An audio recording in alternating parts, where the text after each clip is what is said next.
Thank you, Mr. President. The reason I came to speak on the floor right now is to talk about an issue that many in Washington would prefer to ignore, and that is the climate changes that are being caused by our carbon pollution.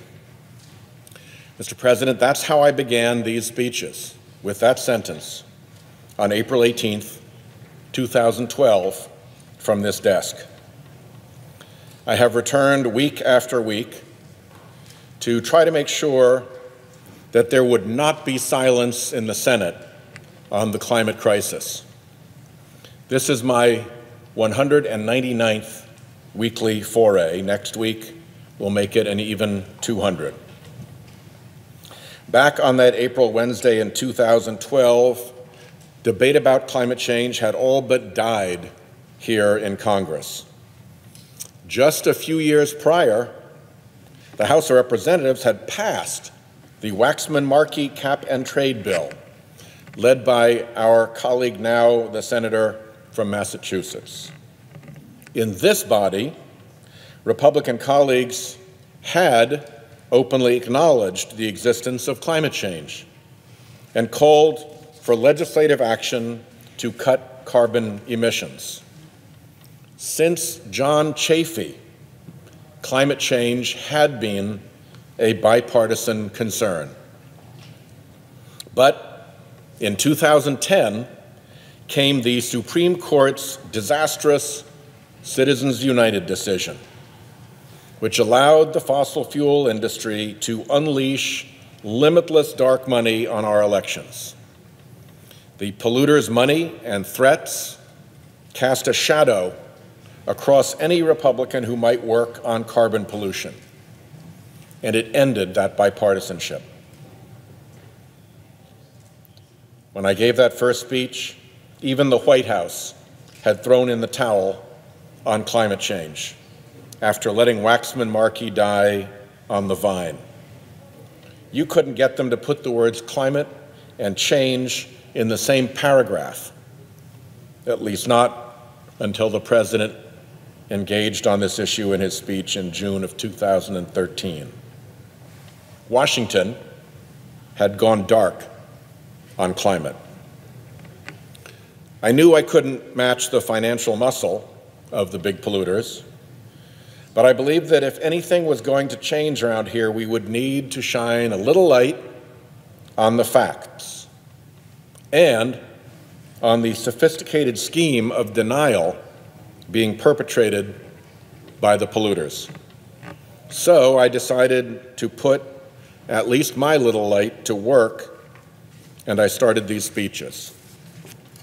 The last 6 years, unfortunately, have offered no shortage of bad climate news and dubious milestones. The 4 hottest years ever recorded have occurred since I began giving these speeches. Global warming is, of course, driven by the buildup of carbon dioxide and other greenhouse gases. When I gave the first Time to Wake Up speech in April 2012, the concentration of CO2 in the atmosphere was 396 parts per million. Today, it's at 408. It's never been so high in the history of the human species. It's not just the carbon dioxide in the atmosphere that's been rising, so has the sea, as warming seawater expands and glaciers melt, making our coasts, particularly in my ocean state, ever more vulnerable to flooding and storms. And the oceans are becoming more acid because ocean water reacts chemically with the heightened carbon concentration in the atmosphere. During the 6 years I've been giving these speeches, the U.S. has experienced more and more extreme weather events, many of which scientists tell us are linked to climate change, from deadly storms including 2012's Hurricane Sandy and 2017's Harvey, Irma, and Maria, to California's record drought and wildfires, to temperatures so warm in the Alaskan Arctic that the computer algorithms thought the thermometer had broken. In 2017 alone, the string of U.S. extreme weather disasters, 6 major hurricanes, wildfires in the West, catastrophic mudslides, temperature records breaking all over the country, caused well north of $300 billion in damage and killed more than 300 people. The last 6 years provide us with a menacing preview of things to come. Scientists, including scientists at all of our home state universities, say these changes are driven by carbon pollution. Our national security leaders warn of the increasing danger of international strife caused by climate change, as well as its threat to U.S. military facilities and force readiness. Faith leaders urge us to protect creation and those less fortunate than we are, led by Pope Francis, who on this has been magnificent. The insurance and credit rating industries, whose business models depend on accurate and responsible assessment of risk, warn us, as do major American corporations and leading investors, folks who can't let climate politics interfere with their bottom lines. I've spoken about them all. I also visited states across the country to see for myself and to talk to people firsthand, folks who know climate change is real because they see it where they live, because they study it. In North Carolina, business leaders were organizing to protect the local coastal economy from climate change and associated sea level rise. In South Carolina, tide gauges in Charleston were up over 10 inches since the 1920s. In Georgia, I went out on the water with a clamor who showed me how changes in climate are hurting his livelihood. In Florida, the Army Corps of Engineers officials in Jacksonville gave me a dire presentation of what the sea level rise portends for the Sunshine State. In Ohio, I saw the ice cores from far away glaciers that record our looming climate catastrophe.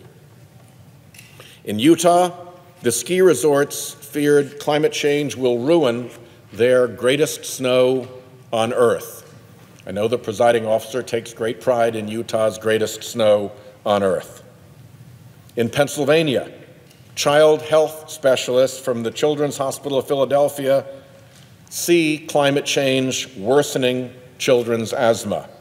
In Iowa, Des Moines Water Works was busy preparing the city for more frequent and severe climate-driven flooding. In Arizona, they're changing the staffing for emergency responders facing summer temperatures the human body cannot sustain.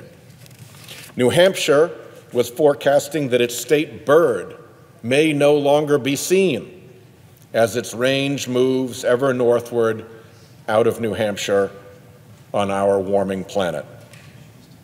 I traveled on to Texas, Iowa, Nebraska, Delaware, and more.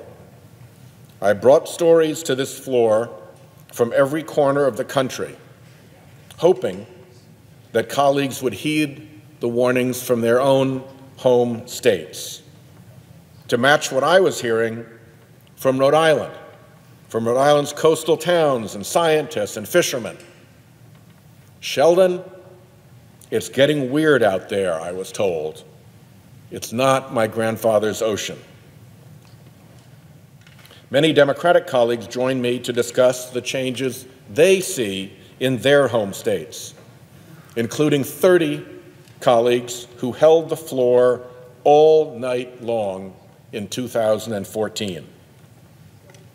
In July of 2016, 18 senators and I took to the Senate floor for days to expose the fossil fuel-funded front groups behind the campaign to deny climate science and stymie legislative action.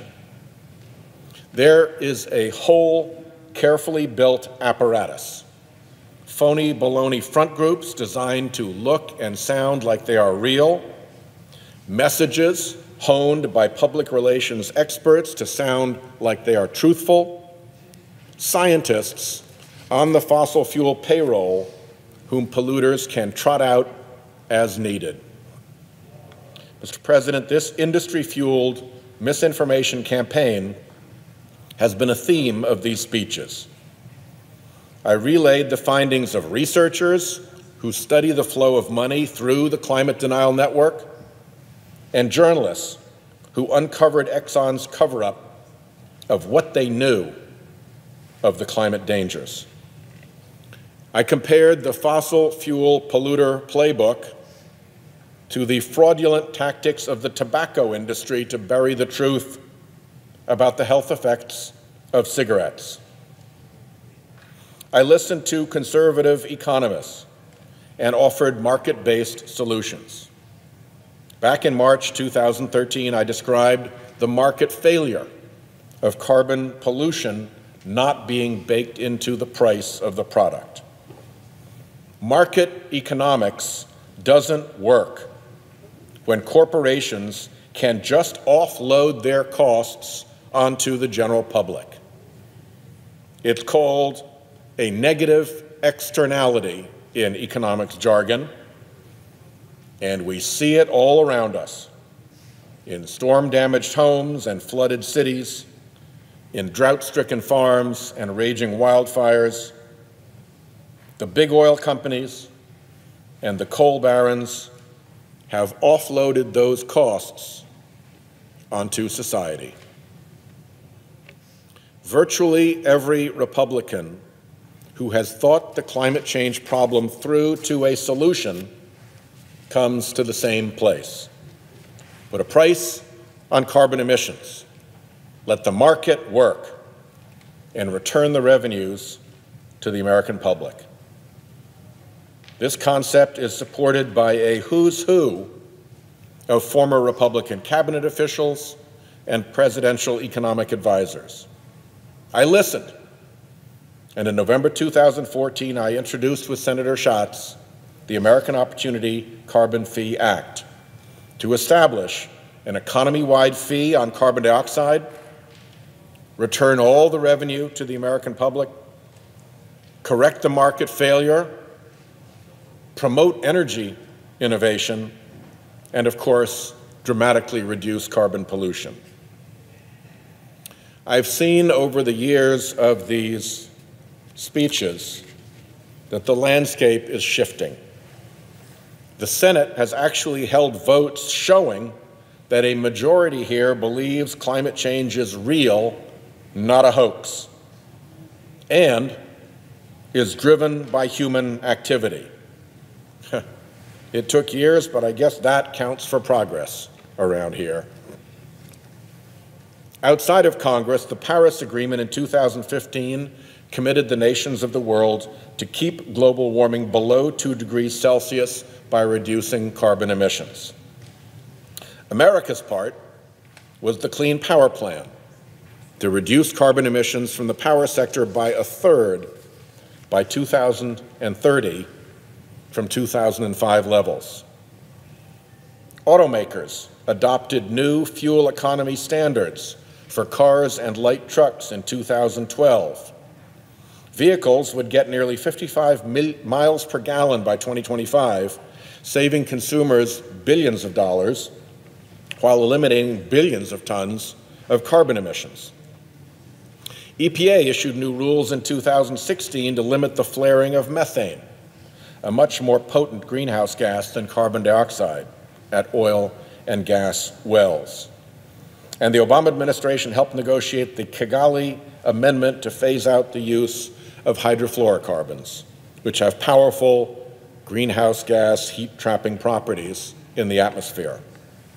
Secretary Kerry convened wildly successful international oceans conferences which are still ongoing and scheduled for years ahead to address the warming and the acidification of the seas. In sum, up through 2016, even if Congress was trapped in fossil fuel muck, the United States was still making slow but steady progress on climate policy. And then Trump was elected president and decided to see if he could reverse all this. He announced that he would withdraw the U.S. from the Paris Agreement. He put the three stooges of fossil fuel, Scott Pruitt, Ryan Zinke, and Rick Perry, in charge of climate policy. Trump completely forgot his and his family's own words from a full-page New York Times advertisement in 2009, calling climate change irrefutable and portending, quote, catastrophic and irreversible consequences. That was Donald Trump and his family in 2009. As bad as the news became coming out of Washington, we saw action around the country to give us some reason for optimism. The leadership void left by the Trump administration was filled by state and local governments, businesses, academic institutions, and faith organizations which pledged to honor the Paris Agreement.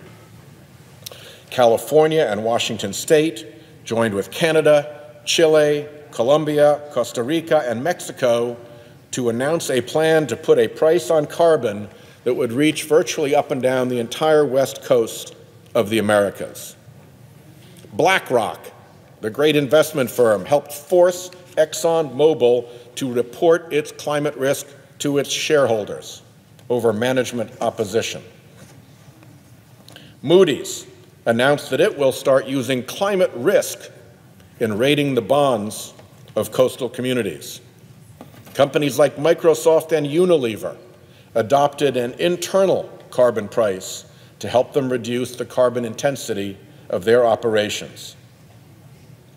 This is at heart a battle of truth versus lies, and courts are a good forum for the truth. California municipalities, as well as New York City, have sued fossil fuel companies under state law over the huge adaptation costs they will have to bear from sea level rise and extreme weather. State attorneys general in Massachusetts and New York are pursuing a fraud investigation into what ExxonMobil has been covering up about its fossil fuels. So there you have it.